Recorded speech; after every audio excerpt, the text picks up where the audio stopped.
안녕하세요. 저는 서울 근교에 살고 있는 30대 후반인 돌싱녀입니다. 사연을 듣다 보니 문득 나도 한번 보내볼까 싶더라고요. 그래서 제가 겪었던 일들을 사연으로 적어 보내봅니다. 예전 저처럼 미련스럽게 사시는 분들이 혹시나 계신다면 부디 제 사연을 들어보시고 용기 내시라고 전하고 싶네요. 저와 남편은 대학교 때 첫 미팅 자리에서 만나게 되었습니다.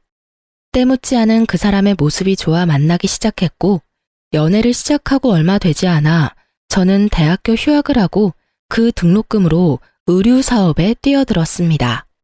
생계 목적은 아니었어요. 그냥 그 당시에는 학업보다 사업 쪽이 저한테 더 맞는다는 생각이 들었거든요. 저는 밤낮 없이 동대문을 다니며 물건을 비교 또 비교하고 어떤 시즌엔 중국 시장까지 방문해 물건을 고르기도 했습니다. 그렇게 노력한 결과 제 쇼핑몰은 자리를 잡았고 그때부턴 수입도 꽤 되더군요. 자기는 공부만 열심히 해. 돈은 내가 벌 테니까. 자기야, 진짜 고마워. 내가 꼭 합격해서 호강시켜 줄게. 가난한 집안의 장남인 남편은 홀어머니를 모시며 공무원을 목표로 공부하고 있었고 그의 꿈에 저도 힘을 보태고 싶었어요. 그런 저를 보며 부모님은 혀를 찼지만 저는 그만큼 남편을 사랑했어요. 결국 남편은 2년 만에 합격했고 저희는 양갓집에 결혼하겠다고 알렸어요. 남편의 집에선 겹경사라며 기뻐했지만 우리 집에선 반대가 심했어요. 저희 부모님은 금액은 많진 않지만 공실이 없는 건물 두 채와 지방의 땅도 조금 가지고 계셨거든요. 하지만 남편은 가난한 집안의 장남이니 탐탁치 않은 것이 당연했어요. 엄마가 반대하시며 하시던 말이 아직도 머릿속에 생생하네요. 걘 착한 게 아니라 우유부단한 거야. 그런 남자랑 살면 여자가 고생해. 제발 엄마 말 좀 들어. 그때 말을 들었어야 했는데 전 막무가내로 결혼을 밀어붙였고 결국 저희는 결혼하게 되었어요. 제가 그 당시 청약에 당첨이 돼서 34평짜리 아파트에서 신혼살림을 시작하게 되었고 필요한 가전 가구도 제가 다 했어요.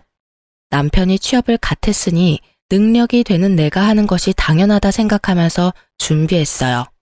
대신 예물 예단은 다 생략하기로 하고요. 괜히 그런 걸로 시댁과 친정 사이에서 스트레스 받고 싶지 않았어요. 물론 형편이 안 되는 시댁을 배려하고 싶은 마음도 있었죠. 결혼 생활은 부모님의 우려와는 달리 행복했어요.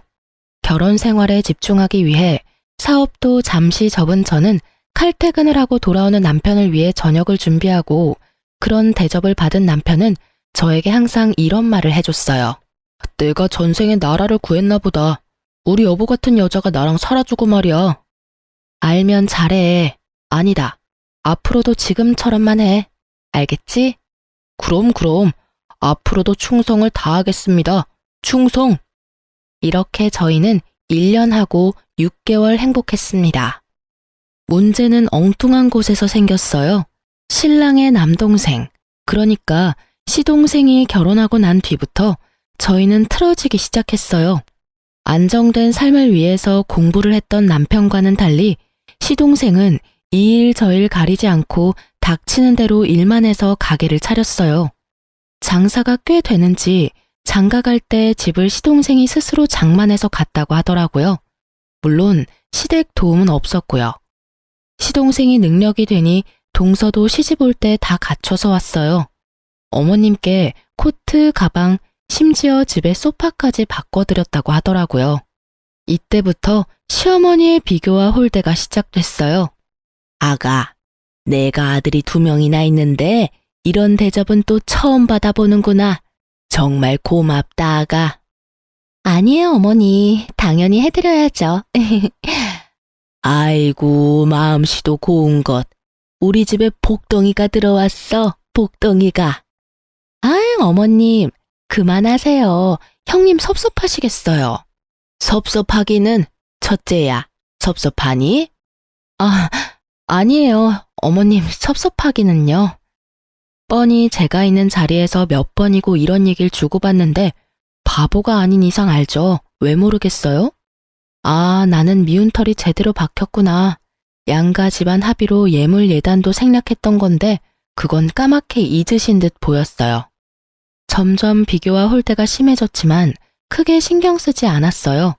제가 아예 해온 것이 없다면 눈치가 보이긴 했겠지만 금액으로 따지면 제가 동서보다 더 많이 해왔으니까요.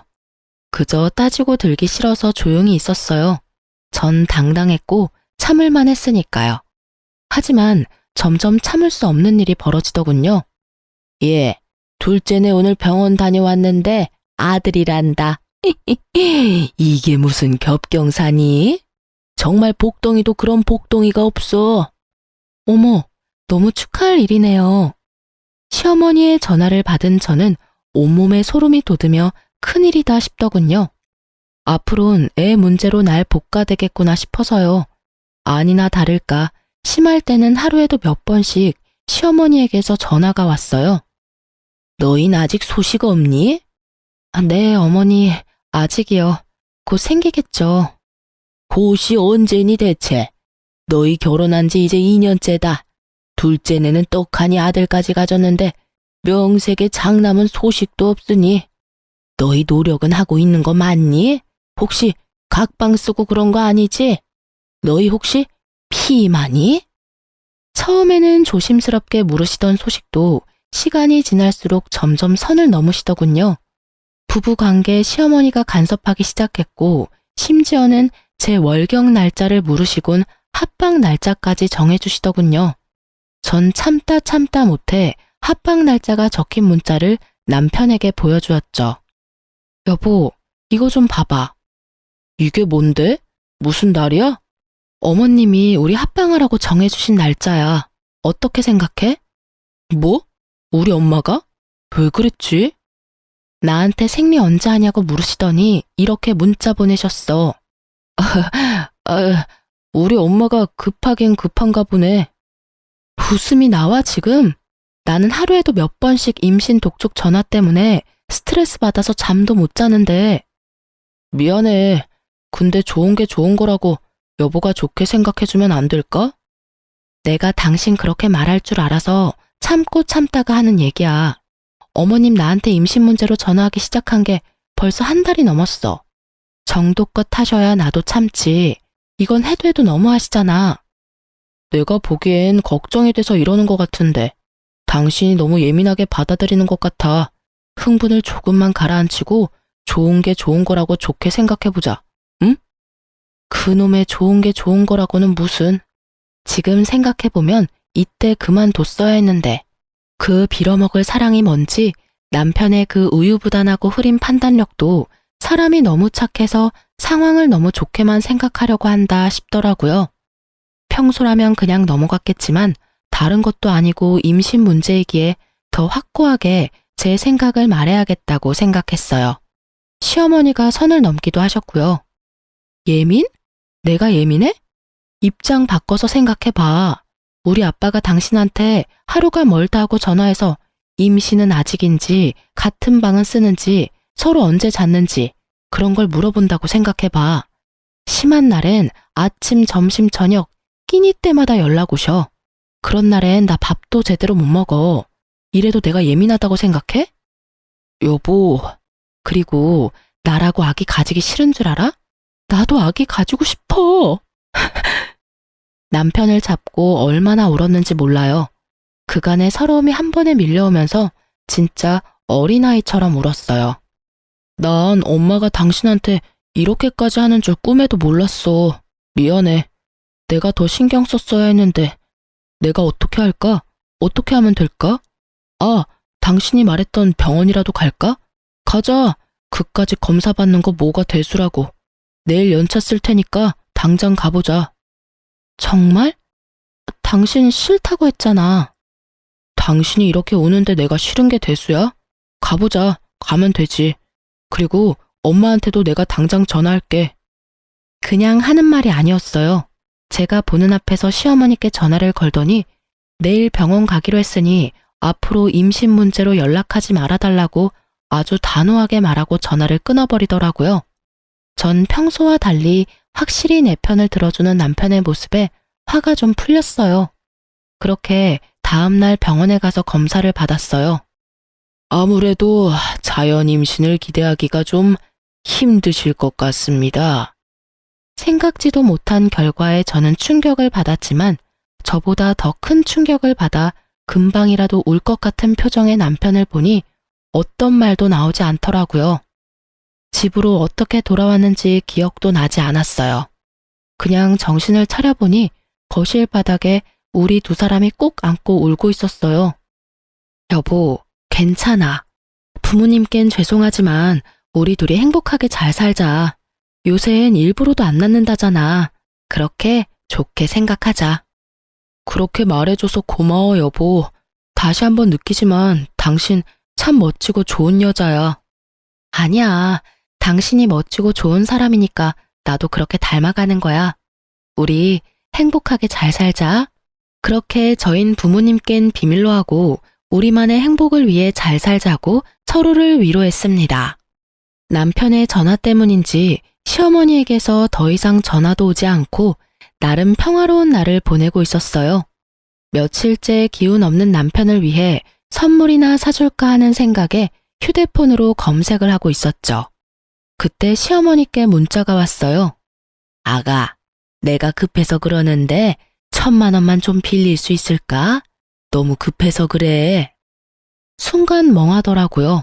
100만 원도 아니고 1,000만 원이라니. 혹시나 보이스피싱이 아닐까 하는 생각에 전화를 걸었어요. 아가, 문자 봤니? 네, 어머님. 혹시 무슨 일 있으신 건 아니죠? 그런 건 아니고 급하게 필요한 일이 있어서 그래. 혹시 누구한테 연락을 받았다거나 협박을 받았다거나 제가 걱정이 돼서 그래요. 얘가 사람을 세상 물정 모르는 노인네로 하는 것도 아니고 내가 보이스피싱이나 당할 사람으로 보이니? 빌려주기 싫으면 싫다고 말하려무나 쉐미 바보로 만들지 말고. 에이, 어머님은 참 혹시나 해서 여쭤봤어요. 요즘 세상이 너무 흉흉하잖아요. 어머님 계좌로 보내드리면 되죠? 그럼 내 계좌로 보내주면 되지. 네, 어머님, 지금 보낼게요. 확인해 보세요.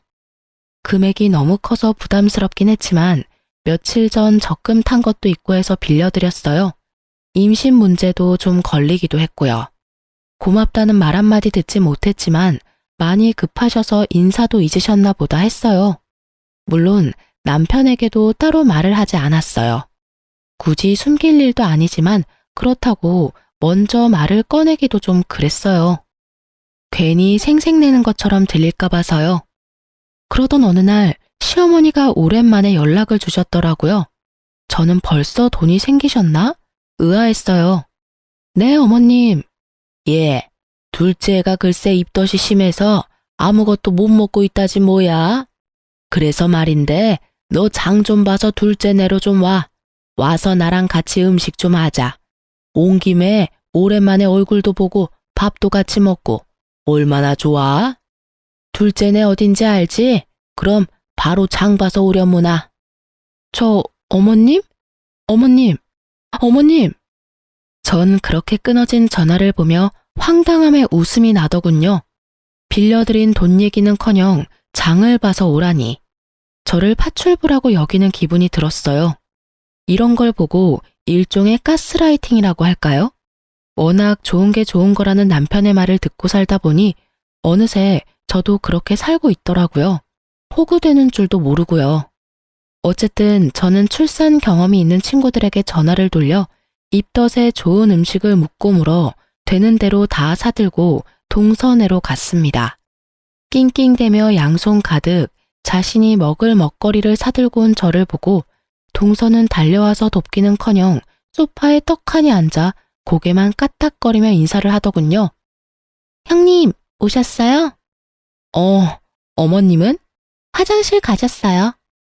여전히 앉아서 대답만 하는 동서를 보며 당장이라도 장봐온 것을 다 내팽개치고 한바탕 하고 싶었지만 뱃속의 아기를 생각하며 간신히 화를 눌렀어요. 얼마나 이를 꽉 깨물었는지 턱이 다 아려오더군요. 속으론 참을 인을 되내며 사온 재료를 주방에 두고 거실로 나왔어요. 너무 힘들어서 도저히 바로 요리를 못하겠더라고요.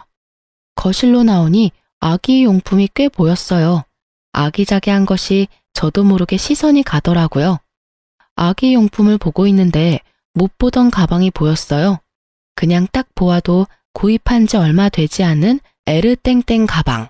저도 사고 싶었던 가방이라 한눈에 딱 들어오더라고요. 동서, 저 가방 웬 거야? 원래 있었나? 아니요.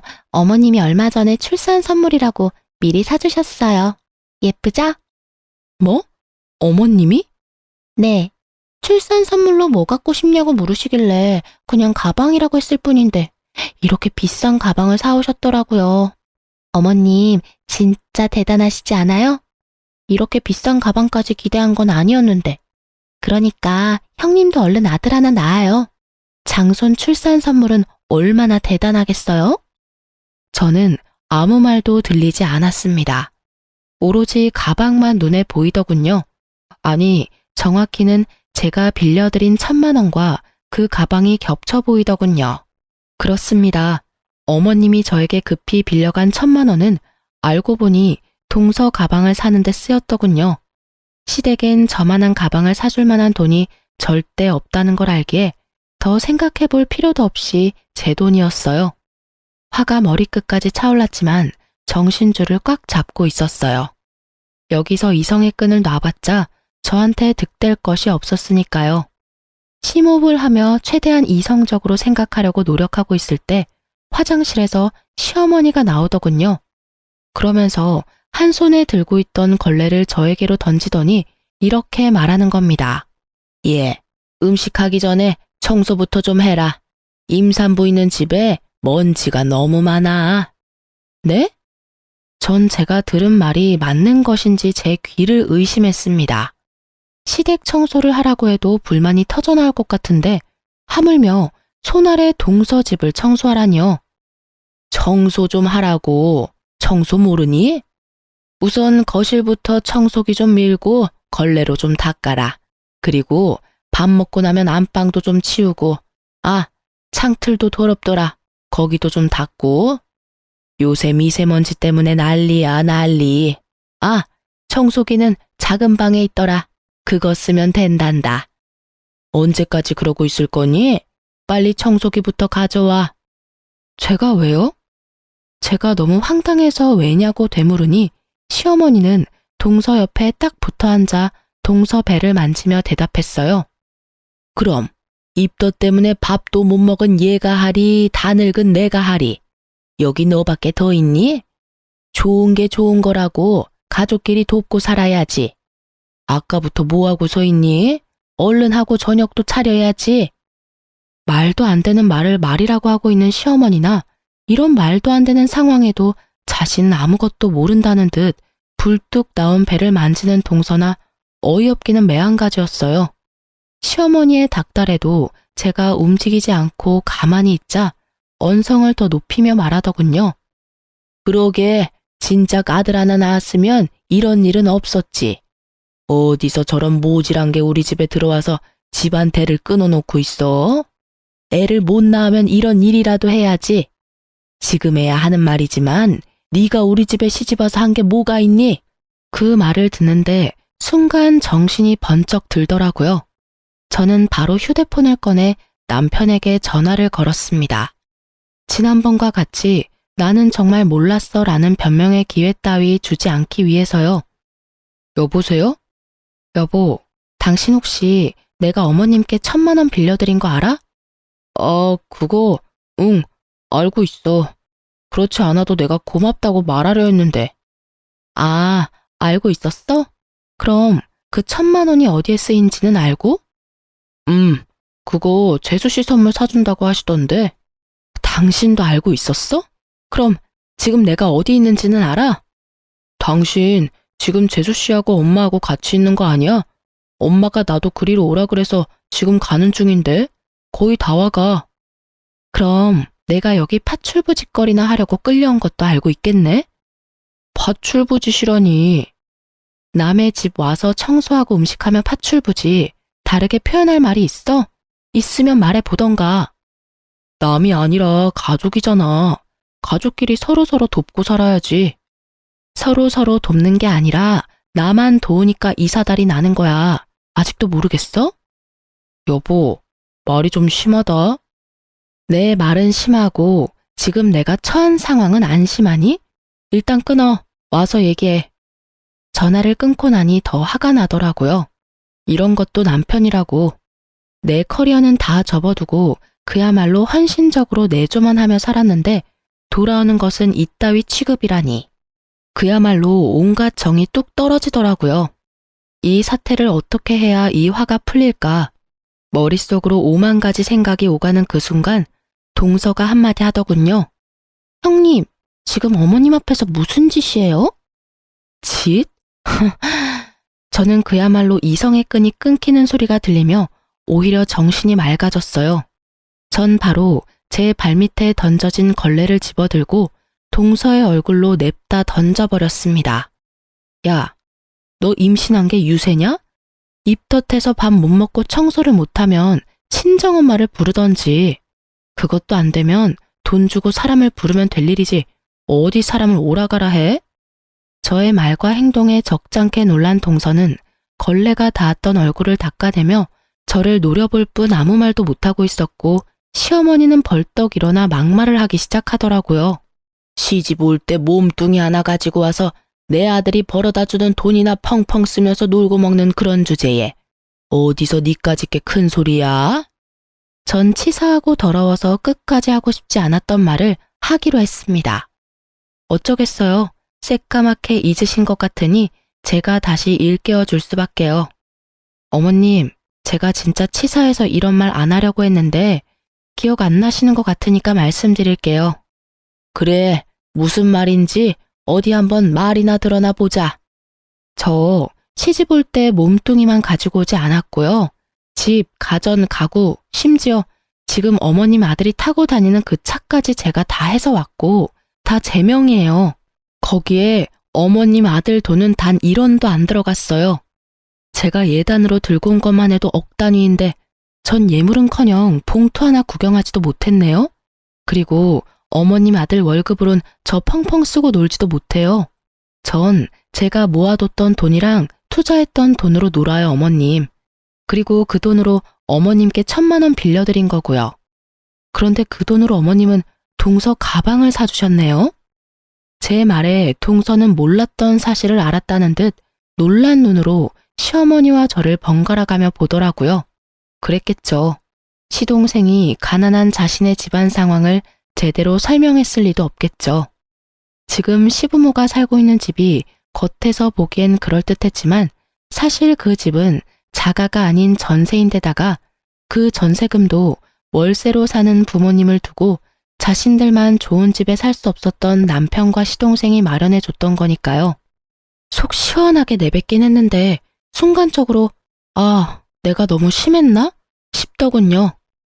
미우나 고우나 아직은 시어머니고 어른이시니까요. 하지만 그런 저의 고민을 한 방에 날려줄 말들이 시어머니 입에서 흘러나오고 있었습니다. 너 아들 하나 못 낳는 년이 성질만 나빠서는 너 그러니까 아기가 안 생기는 거야. 알아? 너같이 돈만 밝히고 못된 년은 평생 노력해도 임신은 꿈도 못 꿀 거다. 혹여 임신이 된다고 해도 그 애가 멀쩡히 잘 붙어 있겠니? 그 못된 신부에 떨어지고도 남지. 이 나쁜 년. 부모님께도 한 번도 들어본 적 없는 욕과 저주 섞인 말을 듣고 저는 생각했습니다. 사실을 밝혀야겠다고. 이런 사람에게 더는 배려할 필요가 없다고 말입니다. 아니요. 저는 충분히 아기 낳아드릴 수 있는데 어머님 아들이 고자라서 아기를 못 낳아드려요. 제가 문제가 아니라 어머니 아들이 문제라고요. 무정자증이라고 아세요? 어머님 아들이 무정자증이래요. 그렇습니다. 병원에서 저희가 들은 말은 남편이 무정자증이라 임신이 어려울 것이라는 결과였습니다.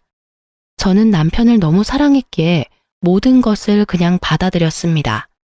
저에겐 있지도 않은 이세보단 남편이 우선이었고 자신에게 문제가 있으니 다시 임신 얘기가 나오면 남편이 중간 역할을 잘해줄 것이라 믿었으니까요. 그래서 다 비밀로 하고 그냥 묻고 지나가려 했는데 이렇게 나오니 더는 숨길 필요가 없겠더라고요. 뭐가 어쩌고 저째? 네가 이제 하다 별 거짓말도 다 하는구나. 아들 가진 둘째가 부러우면 부럽다고 말해. 잘난 것도 하나 없는 년이 어디서 거짓말이야? 못된 년, 나쁜 년. 할 말 못할 말이 따로 있지 어디서 그딴 거짓말을? 말에 반은 욕설인 그 사람을 보며 전 더 이상 어머니라 부르기도 싫어졌네요. 그래서 더 눈을 똑바로 뜨고 말했어요. 아줌마, 그럼 잘난 동서랑 평생 사세요. 네? 이 잘난 것 하나 없는 년은 이만 사라질 테니까요. 제 말을 들은 동서는 너무 놀라 두 손으로 입을 틀어막았고 시모는 저를 한 대 칠 기세로 다가왔어요. 저는 때릴 테면 때려보라는 심보로 가만히 서 있었고요. 그런데 갑자기 시모가 바닥에 주저앉아 대성통곡을 하는 것이 아니겠어요. 저를 잡아 죽일 듯 하던 기세는 온데간데 없고요. 저는 당황스러워 바닥에 주저앉은 시모를 보고 있었어요. 그 순간 제 뒤에서 목소리가 들려오더라고요. 이게 다 무슨 일이야? 엄마 왜 울어? 그래요. 남편이 어느새 제 뒤에 서 있더군요. 시모는 자기 아들이 오는 걸 보고 우는 연기를 시작하신 거였어요. 제가 아까 잠근 걸 혼자 들고 들어오느라 현관문을 열어두고 닫는다는 걸 깜빡했더라고요. 그 활짝 열린 문으로 남편은 들어왔다가 이 사단을 본 것이었어요. 당신이 뭐라고 했어? 남편의 물음에도 제가 아무 말도 안 하니 동서가 얄밉게 답했어요. 어머님이 청소 좀 도와주면 안 되겠냐고 하시니까 형님이 제 얼굴에 걸레를 막 던지고 어머님한테는 아줌마라고 하면서 소리를 막 지르시는데 저희 너무 무서웠어요. 무정자증 얘기는 빼더군요. 그건 동서도 입에 올리기 그랬던 모양이었어요. 동서의 소름 끼치는 연기가 끝나자 더 소름 끼치는 어머님의 연기가 시작되더군요. 아이고, 내가 너무 오래 살았지. 오래 살았어. 청소 좀 같이 하자고 했더니 시애미를 잡아먹으려고 하지를 않나. 손 아래 사람이 좋게 한마디 했다고 시애미 보는 앞에서 걸레를 집어 던지지를 않나. 그뿐이니 감히 내가 보는 앞에서 내 아들을 쥐잡듯이 잡고 아이고 내가 너무 오래 살았어. 내가 죽어야지. 이 꼴 보면서 더 살면 뭐해? 어머님 그런 소리 하지 마세요. 막장 드라마에서 보던 장면이 눈앞에 펼쳐지자 할 말은 사라지고 넋을 놓고 보고만 있게 되더라고요. 그러면서 이때껏 저런 사람들을 가족이라고 생각했던 저 자신이 한심스러우면서 상황이 더 명확히 보이기 시작했어요. 아, 이 사람들은 내가 진짜 우습구나, 날 진짜 호구로 봤구나 하고요. 아줌마? 당신 진짜 그랬어? 실망 가득한 눈빛으로 저에게 말하는 남편을 보며 저는 신랄 같은 희망마저 사라졌어요. 그랬어. 제정신이야? 왜 그랬어? 당장 사과 못해? 내가 왜 사과를 해? 당신 날 몰라? 내가 이렇게까지 하는 데는 그 이유가 있을 거란 그런 생각은 못하는 거야? 이유? 그래, 이유나 좀 알자. 당신 도대체 왜 이래? 엄마가 당신한테 돈 빌려서 가방 사준 것 때문에? 그깟 1,000만 원이야 다시 벌면 되는 거고 돈은 엄마가 다시 갚는다잖아. 그리고 우리가 그 돈 없으면 죽어? 그것도 아니잖아. 뭐? 그리고 장봐 와서 밥 좀 해주면 안 돼? 다른 사람도 아니고 임신한 가족이 입덧 때문에 밥도 못 먹고 있다는데 많이 양보해서 우리 엄마가 너무 심했다고 치자. 그렇다고 시어머니한테 아줌마라고 하는 게 제정신으로 할 수 있는 말이야? 당신 이런 사람이었어? 저는 더는 말할 가치를 못 느끼겠더라고요. 입 아프게 말해봤자 알아들을 사람으로도 안 보였고요. 그래도 할 말은 해야지. 이것까지 참았다간 병이 생길 것 같아 겨우 입을 열었습니다. 내가 제정신이 아니었네. 그러니까 일단 호구짓이나 하고 있지. 뭐? 호구짓? 가족끼리 돕는 게 호구짓이야? 그렇게 가족 돕는 게 좋으면 네가 와서 하지 그랬어. 엄연히 따지면 난 가족도 아니잖아. 그리고 와서 음식하는 건 내 몸이고 내 손인데 왜 네가 된다 안 된다를 판단해? 네가 된다고 하면 나는 당연히 와서 청소도 하고 음식도 해줘야 해? 웃기지도 않아, 진짜. 그깟 1,000만 원. 1,000만 원은 당신 돈이야? 내 돈이야. 그리고 그깟이면 네가 빌려주지 그랬어. 아, 너한텐 1,000만 원은 고사하고 500도 없지? 야, 너 진짜 말 다 했어? 아니, 아직 중요한 말을 못했어. 우리 이혼해.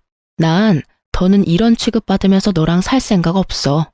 그러니까 잘난 너희 가족끼리 잘 먹고 잘 살아. 당신 후회할 짓 하지 마. 후회? 참나. 큰 착각하는 것 같아서 하는 말인데 나 당신한테 손톱만큼도 미련 없어. 오히려 나 지금 기뻐. 이젠 이 지긋지긋한 집안 안 보고 살아도 된다고 생각하니까 몸이 막 깃털처럼 가볍다고. 그러니까 너나 후회하지 말고 잘 살아. 그리곤 뒤를 돌아 그대로 나와버렸습니다. 뒤에서 남편이 부르는 소리와 어머니의 욕설이 들려왔지만 다 무시했어요. 차에 탄 저는 친정으로 향하며 바로 변호사를 선임했어요. 아주 비싼 돈을 주고 말이에요. 전 될 수 있으면 빠르고 통쾌하게 이혼하고 싶었거든요. 친정에 도착한 저는 최대한 한쪽에 치우치지 않으려 노력하며 상황을 부모님께 설명했습니다. 한참 동안 듣고 계시던 부모님이 말씀하셨어요. 우리 딸 많이 힘들었겠네. 따뜻한 부모님의 목소리를 듣는데 왜 그렇게 눈물이 나는지 저는 오랜만에 부모님 품에 안겨 울었어요. 진작 엄마 말 들었으면 이런 일도 없었을 텐데. 미안해 엄마. 말 안 듣고 고집 부리다가 이런 꼴이나 보이고. 눈물 콧물 범벅이 되어 말하는 저를 보며 엄마가 머리를 쓰다듬어주며 말하셨어요. 딸, 이런 꼴이면 어떻고 저런 꼴이면 어때? 넌 여전히 엄마 아빠가 사랑하는 딸인데. 내 딸이 경험하지 않았으면 했던 일이긴 하지만 어쩌겠어? 이미 우리 딸이 다 보고 듣고 경험해버린 걸. 그러니까 앞으로는 그 경험을 밑거름 삼아 더 좋은 길로 나아가면 되는 거야. 알겠어? 그리고 이 말을 깜빡했는데 잘했어 우리 딸. 그런 취급받으면서 결혼 생활을 이어나갈 필요 없어. 그럴 땐 그냥 박차고 나와서 새롭게 시작하면 돼. 비록 그 길이 힘들고 험할지라도 넌 다 이겨낼 수 있어. 우리 딸은 충분히 용기 있고 현명한 사람이니까. 그런 널 엄마 아빠는 믿어. 그러다 너무 힘에 부치는 날엔 오늘처럼 엄마 아빠한테 와서 잠시 쉬었다가 엄마 아빠는 언제나 여기서 기다리고 있으니까. 알겠지, 딸? 고마워요. 부모님을 만나보니 확실히 알겠더라고요. 저는 사랑받아 마땅한 사람이라는 것을요. 그동안 전 미련하게도 그 중요한 사실을 잊고 살았더라고요. 그간의 상처를 씻어낸 저는 변호사를 만나 상담을 진행했어요. 상담 결과 집, 차 등 제가 결혼할 때 마련했던 것은 당연히 다 제 것이고 유책 배우자는 신랑이니 위자료까지 받을 수 있다고 그러더군요. 아, 물론 빌려준 1,000만 원도 주고받은 문자가 명백한 증거가 되어 당연히 받을 수 있고요. 시어머니의 욕설과 저주에 가까운 발언은 증거나 증인이 없어 고소가 힘들 거라고 했어요. 녹음해야 했는데 그럴 정신도 없었고 동서가 증인으로 나설 일은 없을 테니까요. 위자료가 그렇게 많진 않았는데 워낙 가진 것이 없으니 빈털터리가 될 상황에 놓인 남편과 시댁 식구들이 동시에 찾아와 싹싹 빌더군요. 여보, 내가 잠시 정신이 어떻게 됐었나 봐. 당신이 나한테 어떻게 했는데. 내가 엄마 우는 걸 보고 그만 너무 흥분을 해서 미안해. 당신 기분부터 풀어줬어야 했는데. 그래, 아가, 내가 미안하단다. 나는 아기 걱정에 그만 내가 너무 심했어. 사과하마. 형수님, 죄송해요. 저라도 말렸어야 했는데. 형님, 화 푸세요. 제가 임신 때문에 너무 예민해져 있어서 버릇없게 굴어서 죄송해요. 이미 떠난 마음은 그 어떠한 말로도 돌아오지 않더라고요. 잘못을 비는 모습도 진심으로 느껴지지 않았고요. 그저 어떻게 하면 이 지긋지긋한 상황을 끝낼 수 있을까? 이 생각뿐이었습니다. 그래서 저는 뭐 아니면 도라는 마음으로 아무것도 녹음되지 않은 휴대폰을 들이밀며 말했습니다. 당장 다들 돌아가 주세요. 그렇지 않으면 그날 어머님께서 저한테 욕하시고 심하게 말씀하신 거 이 휴대폰에 낱낱이 녹음되어 있는데 이것까지 변호사님께 제출해서 고소 진행해달라고 할 겁니다. 알겠어요? 그까지 걸로 고소가 되는 줄 아니? 그리고 내가 욕을 언제 했다고 그래? 고소가 된다고 하더라고요. 저희 변호사님이. 그래서 하는 김에 같이 고소하려다가 그래도 살았던 정이 있어서 고소는 하지 않겠다고 했는데 제가 또 실수한 것 같네요. 어머님이 입에 담지도 못할 욕설과 모진 말들을 잊으신 걸 보니깐요. 원하신다면 한번 들어보실래요? 저도 한번 들려드리고 바로 고소 진행하죠 뭐. 저의 천연덕스러운 연기에 다들 입으로 욕은 하지 못하지만 눈빛으로는 심한 욕들을 하고 돌아가더라고요. 그렇게 저의 이혼은 빠르고 성공적으로 잘 마무리되었어요. 오래 연애를 했던 터라 이혼 후에도 남편의 얘기가 들려오더라고요. 그때 그 집 문이 활짝 열려 있어서 앞집 옆집 사람들이 싸우는 거 다 들었다더라. 너희 시댁이었던 집이랑 동서네랑 한 동네였잖아. 그 동네에 그 집 첫째 아들 무정자증이라고 소문이 쫙 돌았대. 거기에다가 그 시어머니였던 사람이 너한테 막말하면서 욕한 것도 소문이 쫙 돌아서 한동안 난리 났었어. 뭐 그런 뻔뻔한 집안이 다 있냐고. 그러니 그 동네에서 계속 살 수 있겠니? 아파트는 헐값에 그냥 처분하고 시댁집도 이사했다고 하더라. 우리 친구들 사이에도 소문 쫙 나서 네 전 남편 재혼은커녕 모임도 못 나온다 그러더라. 요즘엔 본가 들어가서 살고 있다나 봐. 하긴 너한테 위자료 주고 집 얻을 돈이나 있겠어? 그러게 좀 잘하고 살지. 너 같은 복덩이가 어디 있다고. 그러게나 말이다. 너희 부모님은 뭘 하셔? 내 얘기 들으시곤 잘했다고 칭찬까지 해주시더라. 하긴 나 같아도 그렇겠다. 하여튼 잘했어. 다음 주 모임인데 넌 나올 거지? 생각해보고. 전부 네 편이니까 불편하게 생각하지 말고 편하게 와서 밥이나 먹고 가. 알겠지? 알겠어. 고마워. 신경 써줘서. 별 말을 다 한다. 다음 주에 봐. 자기 일처럼 통쾌해하며 제 복수의 끝을 알려주는 친구의 전화 덕에 전 비로소 발을 뻗고 잤답니다. 여기서 끝이냐고요? 아니요. 이혼 절차가 마무리되고 한 달도 지나지 않은 어느 날 동서가 찾아왔더라고요. 형님, 제발 다시 한번 생각해 주시면 안 될까요? 제가 잘할게요. 동서, 이러지 마. 형님, 제발요. 이러다가 어머님은 물론이고 아주버님까지 모시고 살게 생겼어요. 저 좀 살려주세요. 역시는 역시였습니다. 사람 쉽게 변하는 게 아니더군요. 저한테 미안해서 온 것이 아니라 자신이 가난한 집안을 다 떠맡게 생기니 호구 같은 제가 필요해서 왔던 거더군요. 저는 뱃속의 아기를 생각해 좋게 보내려 했건만 하는 행실을 보아하니 말로는 곱게 보내긴 힘들어 보였어요.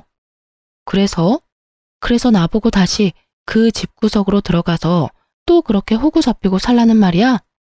동서, 양심이 있어 없어? 어떻게 나한테 그런 말을 해? 그리고 동서 나한테 어떻게 했는지 잊었어? 나 더는 동서뿐 아니라 그 집안 사람이랑 말도 섞기 싫으니까 당장 돌아가줘. 제가 진짜 잘못했어요. 형님, 이렇게 빌게요. 앞으로 형님 말이라면 뭐든 다 듣고 잘할게요. 결국 동서는 무릎까지 꿇고 빌며 울더라고요. 배는 만삭인데 그런 몸으로 그러고 있으니 난감했습니다. 안쓰럽고 이런 것이 아니라 일으킨다고 잘못 건드렸다간 또 무슨 일이 생기는 거 아닌가 하는 생각에요. 그래서 전 우는 동서를 손끝 하나 대지 않고 경찰에 신고했습니다. 임산부라는 사전 설명도 했고요. 몇 분 뒤 여경분들이 오셔서 동서를 데리고 가더라고요. 그리고 그날 저녁 소식을 들은 남편이 찾아왔더라고요. 야, 너 이렇게 독한 여자였어? 어떻게 임신한 사람을 경찰에 신고할 수가 있어? 이 정도 되는 여자니까 곱게 경찰 불러서 돌려보낸 줄이나 알아. 다른 여자 같았으면 질질 끌어다 내쫓았어. 알아? 너 진짜 독하다. 너 때문에 재수 씨는 이혼한다고 짐 싸들고 나가버렸고 우리 엄마는 그 충격에 쓰러지셨어. 어떻게 책임질 거야? 동서가 집을 나갔어? 하긴 그간의 한 짓거리를 보면 그러고도 남겠다. 근데 그게 왜 내 책임이야? 호구짓 하던 든든한 방패막이 사라지니 도망친 동서나 그 충격으로 쓰러진 네 엄마나 전부 자기가 저지른 일, 자기가 벌 받는 거야. 당신 진짜 내가 알던 사람 맞아? 이렇게 피도 눈물도 없는 독한 여자인 줄도 모르고. 당신이야말로 이렇게까지 상황 판단이 안 되는 사람인 줄 내가 미처 몰랐네. 진작 알았으면 이런 꼴까지 볼 필요도 없이 끝냈을 텐데. 이런 꼴? 내가 하고 싶은 말이야. 이런 여잔 거 진작 알았으면 결혼도 안 했어. 아니, 애초에 눈길도 안 줬다고. 내가 당신이 진짜 좋아서 결혼한 줄 알아? 우리 가족한테 잘하는 모습에 그냥 결혼한 거야. 거기에다 합격했다고 버리기엔 당신이 너무 불쌍했거든. 내가 바보였지. 이럴 줄 알았으면 그냥 그때 헤어지고 딴 여자 만나는 건데. 저는 그 순간 남편 뺨을 때려버렸습니다. 웬만해선 손도 대기 싫었지만 도저히 화가 나서 참을 수가 없더라고요. 참 고맙네. 그나마 남아있던 미운 정도 다 털어내게 해줘서. 그리고 방금 한 대 맞은 거 신고하고 싶어도 조금만 참아. 내가 아까 불청객 왔다고 신고해서 경찰들이 곧 올 거거든. 그때 신고하든가 말든가. 나도 할 말 많은데 참고 있으니까 아주 이참에 개싸움 해보자고. 저한테 한 대 맞은 충격 때문인지 할 말이 없어서인지 남편은 아무 말도 행동도 하지 않더라고요. 그때 타이밍 딱 맞춰서 출동하신 경찰분들이 남편을 데리고 가면서 저와 남편과의 인연은 완전 끝이 났어요. 이따금씩 들려오는 소식엔 결국 시동생네는 이혼을 했고 동서는 아기까지 버리다시피 하고 연락을 끊어버렸다고 하더라고요. 시댁 식구들과 남편은 다 저 때문에 일어난 일이라며 사람들에게 제 욕을 그렇게 하고 다닌다는 얘기까지 들려왔어요. 전 얼굴도 들고 다니지 못하게 남편 회사에도 소문을 쫙 내버릴까 하고 잠시 고민했지만 그러진 않았어요. 그렇게까지 해서 똑같은 사람이 되고 싶지 않기도 했지만 그 사람에게서 저를 잃게 만드는 것이 가장 큰 복수라고 생각했거든요. 저는 정말 지긋지긋한 신혼집도 팔고 새 보금자리를 얻었어요. 거기에다 이혼할 때 받은 위자료에 제 돈을 조금 더 보태서 오프라인 매장도 차리고요. 이제 다시 제 삶을 잘 살아보려고요. 비록 돌싱녀지만 제가 능력이 있고 자신감도 있으니까 괜찮은 맞선 자리가 계속 들어오더라고요. 정말 이혼이 흠이 아닌 시대가 오긴 했나 봐요. 당장은 아니지만 빠른 시일 내에 연애도 해볼까 합니다. 오늘이 내 생애 제일 젊은 날이라고 하잖아요. 제일 젊고 예쁜 오늘을 지난 날만 떠올리면서 살 수는 없으니까요. 제 긴 사연을 듣고 계신 분 중에서 미련했던 저같이 살고 계신 분이 있다면 말씀해드리고 싶어요. 이혼이 꼭 정답은 아니지만 그렇다고 흉도 아니에요. 아내란 이유로, 며느리란 이유로 정당하지 않은 대접과 그것을 당연하게 여기는 사람들에게 주눅들지 마세요. 당당해지세요. 누군가에게는 둘도 없는 자식이자 대접받고 사랑받아 마땅한 사람입니다. 그럼 지금까지 제 긴 사연 들어주셔서 감사합니다. 좋은 하루 되세요.